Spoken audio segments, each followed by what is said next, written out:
Annie Redbird. Welcome to the Damn, I wish somebody would have told me that virtual summit. Such an important theme. And I know you're laughing because I know you've been in this game for quite a while. So, for the benefit of the viewers, so that they can potentially love you as much as I do, probably not, please tell people a little bit about you, your zone of genius, and why you believe it matters. Oh my gosh. Well, thanks for having me here. I'm delighted to be here. I'm happy you're here. Hello, I am Annie Redbird, and I am a sanctuary conduit. I am an intuitive designer, and I help I help my fellow caregivers create more restored energy, replenishment, even radiance by creating space of sanctuary within and around them. Because this need to have not only space but a place where we can fill back up, and to do that using what I call the magic of healing nature.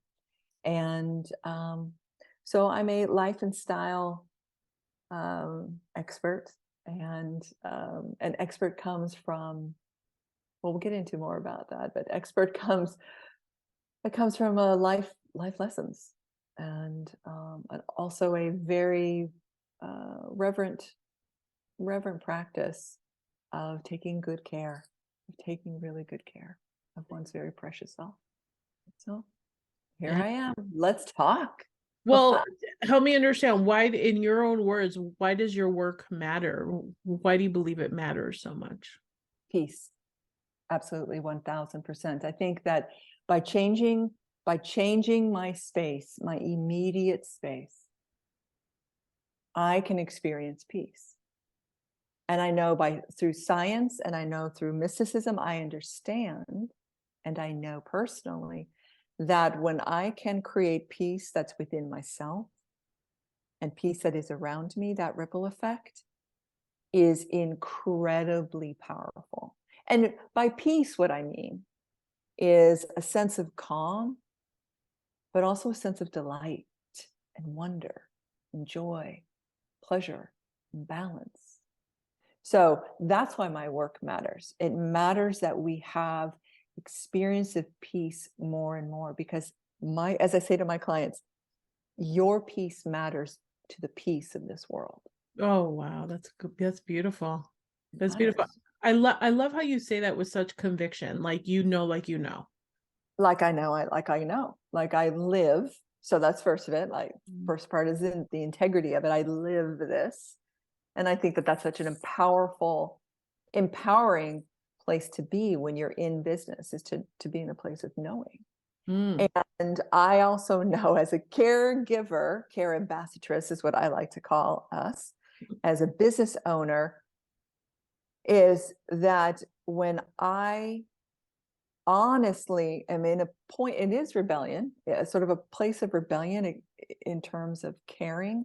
Like if I am caring about what I'm carrying, and I'm doing that from a place that is replenished, that is sustainable, I'm going to have more of an impact with what my heart wants to do. Yeah. It's so I also tell my clients, that when we create space that can help you be more creative in how you care, that can help you nurture and nourish, then that effect that you have, small, medium, and large, whatever on the menu, small, medium, or large, that effect, it leads to better things. It leads to, because I'm an optimist through and through, it leads to more positivity. Yeah. And we get fed a lot of information about self-care. And I think that when we look at it from a perspective of sanctuary within, we're honestly redoing what self-care is. We are self-centering our care, and from there it ripples out. vital that we do that. Yeah. Because you look at any ecosystem, and the way that that ecosystem survives, continues to thrive, is it's coming back to itself.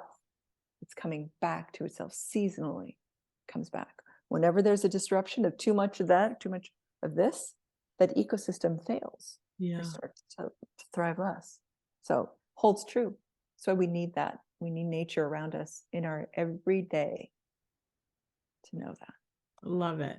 Mm. All right. So for the damn, I wish somebody would have told me that tip in no particular order, because again, I know you've been doing this for a while. Like, what is your tip number one? Again, no particular order.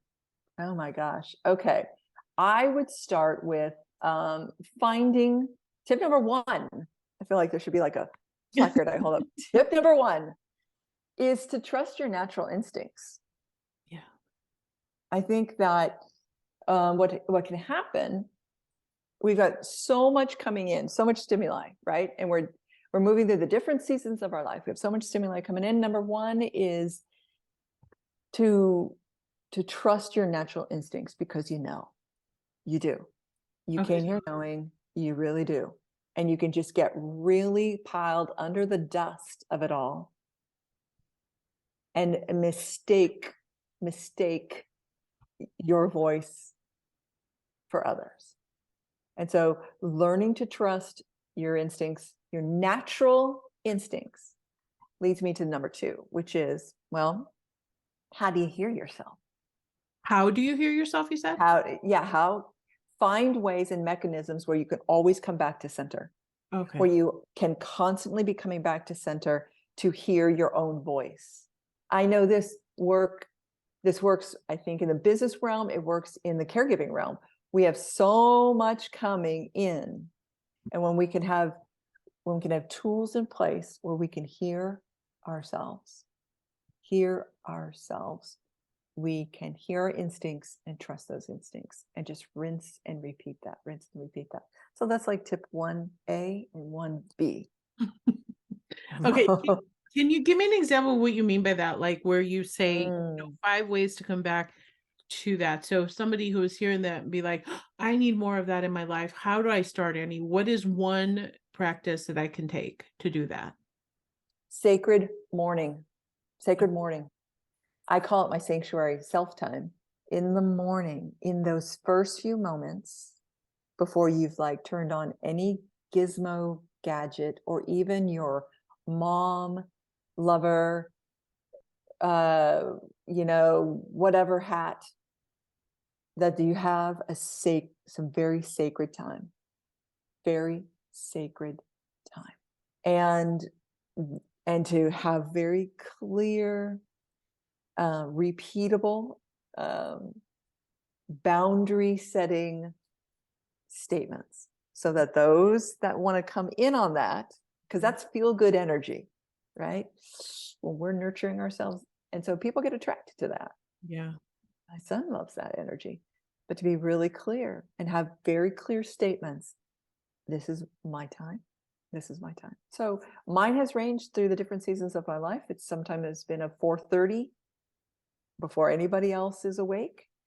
And sometimes it's a little bit later. Sometimes it's a full-on close the door. Sometimes I get out of bed, put the robe on and a jacket over the robe, and I go out somewhere else. Yeah. That's sacred time. That's important. That before any other imprints come in. So I concur. The magic of that is extremely powerful. So then is that tip number 2, or do you have a real tip number 2, or is this the real tip number 2? Oh, that's very, very succinct of you. So I said, trust your natural instincts. Yep. And being able to hear yourself. We can lump that all under one. Okay. Let's put that all under one. Okay. Number 2, let's go number 2. Yep. Listen for voices of empowerment and encouragement. Find people, mentors, pals, buddies that speak positive. And my mom, she would hound us with this tip. Yeah. It is so easy to be negative. It's very easy to be negative. We are reportedly by science, our brains are built for that. Because we're doing the whole duck and cover, right? Where's safety? Prospect, refuge. Where am I? But to really find and surround yourself with an environment, to put it in my terms, that is empowering and encouraging. Empowering and encouraging environment.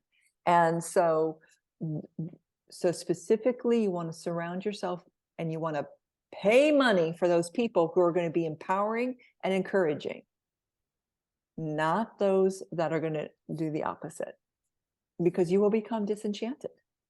That makes the journey harder. And so I wish someone had told me that.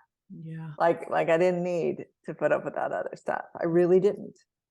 That I run in a positive frame, and I need that to be fed. And there's no shame in that. I need that to be fed. Agreed. Because that ecosystem will grow. Okay, now this third one, it comes like this. You got to be a redbird. Okay. And you got to be a redbird. And you really got to own your redbird. You really got to like embrace your redbird. You got to love your redbird. You got to do that. What is redbird? That is your unique signature. That's your code. That's your shizzle. Is to be your redbird. You could translate that into when people don't understand you, you know that you've made your mark. I know that sounds like blah, blah, blah, but when people challenge you to not be your redbird, just know that is exactly the moment you have disrupted the noise, and to go with that. Those are my three. And I would say that last one can be threatening, scary. You could feel alone. FOMO. Yeah, like just like, oh, why can't I just be normal or whatever? Or why do I have to feel this way? And trust me, when you lean into it, that's where the magic unfolds. When you be the redbird, your own redbird. Or purple or polka dot. Yeah.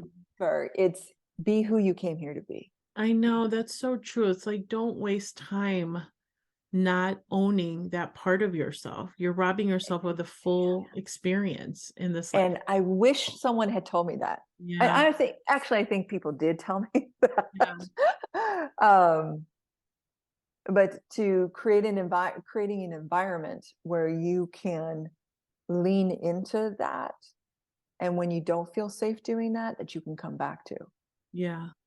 And I think that's the other part of why sanctuary is so important, is that if I can be my own sanctuary, then I can do the very things that, gosh, I wish I had known. I wish someone had told me. Yeah.